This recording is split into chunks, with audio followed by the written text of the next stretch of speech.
And it is the voice of Indiana County, WCCS 101.1 FM, AM 1160, WCCSradio.com. Hey, look who we found, boys and girls. Yeah, you brought me in off the street, Todd. I appreciate it. Dr. Ralph May is with us this morning, and our conversation brought to you by Marcus & Mack, voted Best Personal Injury Law Firm in the Best of Indiana County contest. Marcus & Mack, a law firm representing injured people. December 21st, tonight at Grace Church, they're having the longest night service for people who are grieving the loss of a loved one, for people who are grieving in any way. There are people at, when the winter months set in, Dr. May, and especially people who are affected by that and by the holiday blues, as they call it. This is a tough time of year for a lot of people. Tough time of year. There's really two things we're talking about. The holiday blues are the stress that people feel. They feel a little down. It's a little overwhelming. It's usually accompanied by anxiety, but it comes and goes. Seasonal affective disorder is a type of depression. It is a chemical change in the brain that occurs when we start losing the longer light days. Starts in late October, usually November, lasts till March. About 1 to 3% of the American population, it's depression, sadness, loss of pleasure in activities, concentrational problems, confusion, but seasonal affective disorder, winter type, is a type, we used to call it hibernation syndrome, where the person just starts to shut down. Their energy level drops, and they want to crave carbohydrates, which is, of course, a bad thing. When you start overeating carbohydrates, it adds to the problem. But there's this sleep too much, loss of motivation. It becomes impairing. The person becomes unable to function. And that it's a subtype of depression.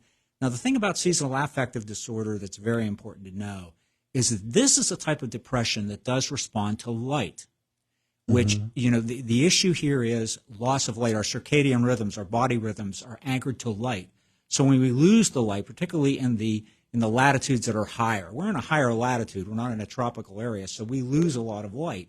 The further you go up, like into Alaska and Canada, seasonal affective disorder is more common because you have less light for longer periods of time. So light exposure early in the morning, there's substantial literature that says that if we get high-intensity light exposure, a light box artificially, you can get them for less than $100, you have to have 20 minutes in the morning. Now, I recommend, and I've said it before, getting outside, even when it's cloudy like today. You can still get natural light. Getting outside in the morning is a big help for getting the brain reset. We lose serotonin during the wintertime, and it reboosts serotonin. So getting outside and you don't have to go run a marathon in the morning. I'm just saying get out and walk in the morning or get natural exposure to light in the morning is a big help here. All of us moving to Australia is probably not an option. Not an option. Artificial light versus natural light. Are there specific types of light bulbs or light high fixtures? High intensity light exposure. You have to get a specialized light box. It filters out the UV radiation, but you get really intense light exposure. And it has to be for at least 20 minutes. You can't set under a fluorescent light or an incandescent light bulb. You have to have this high-intensity light exposure that mimics natural light. It's not as good as, make no mistake, but it is better than just being under regular inside lights. It is definitely effective. Now, for some people, though, it's not enough. You'd have to have some type of either antidepressant, like a serotonin reuptake inhibitor, or cognitive therapy, just getting yourself up and moving. We always have terms in psychology that make simple things complicated. It's called behavioral activation. What is behavioral activation? Getting up and moving. It's even if you can set a simple goal like, okay, today I'm at least going to go out to the mailbox and walk up and down the street for 10 minutes. I'm going to go into the bedroom and I'm going to clean something. I'm going to keep myself moving at least a little bit each day rather than becoming immobile and inert. The more inert and immobile we become, the more depressed we get. It's a direct relationship. And the more, we talk about different solutions and the light, getting the high intense, getting that or having it medicated, whatever it is. Most people aren't going to do that. Right. Most people will say, well, I can handle it myself. Right. This is what I'm going to do to combat it, or I'm just going to give up and not combat it.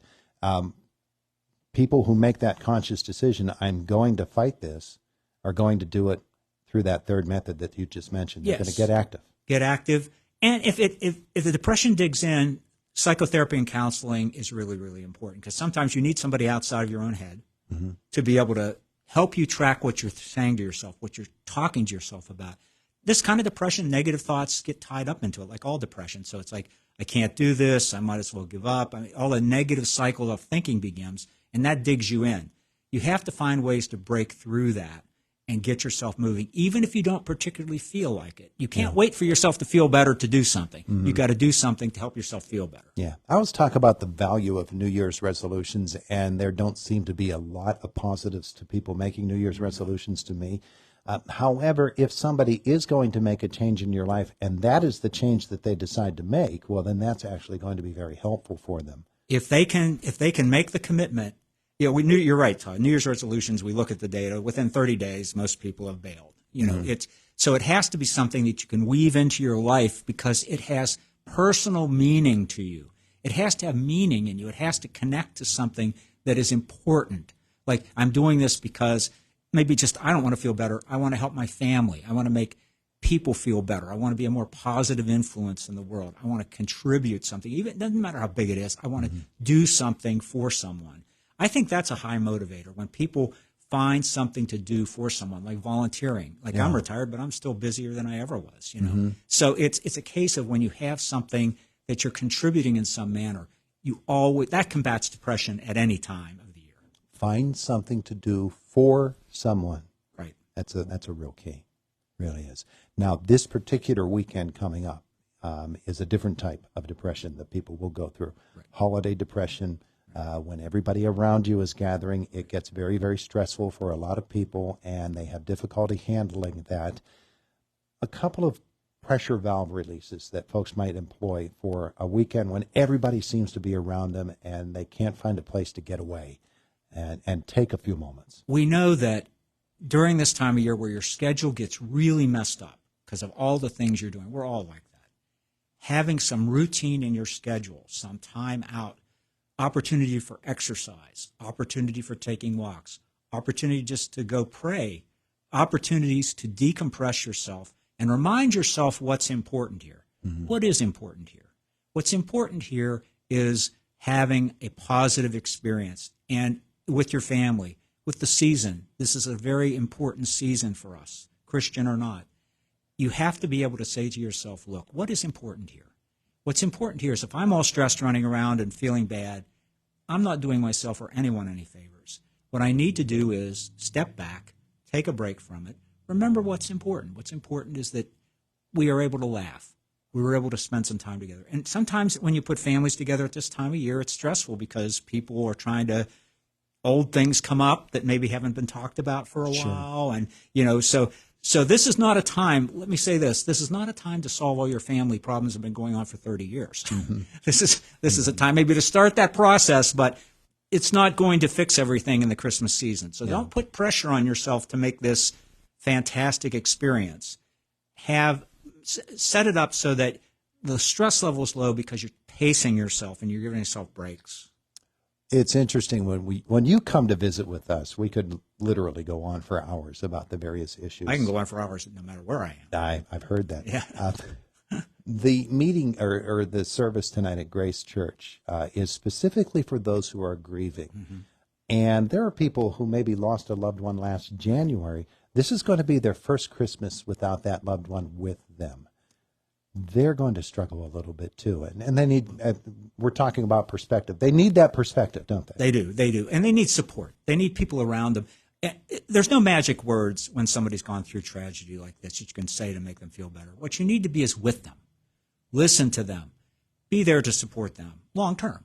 And this is an opportunity to pull people together, to pray, to talk, to support one another. This time of year, it's always hard to lose someone, but this time of year is particularly difficult. And I want to say something about grief. Grief is a process unique to everyone. It isn't something, a year's gone by, you should. No, it doesn't work that way. There's no timer. There is no timer on grief, and there's no common pathway.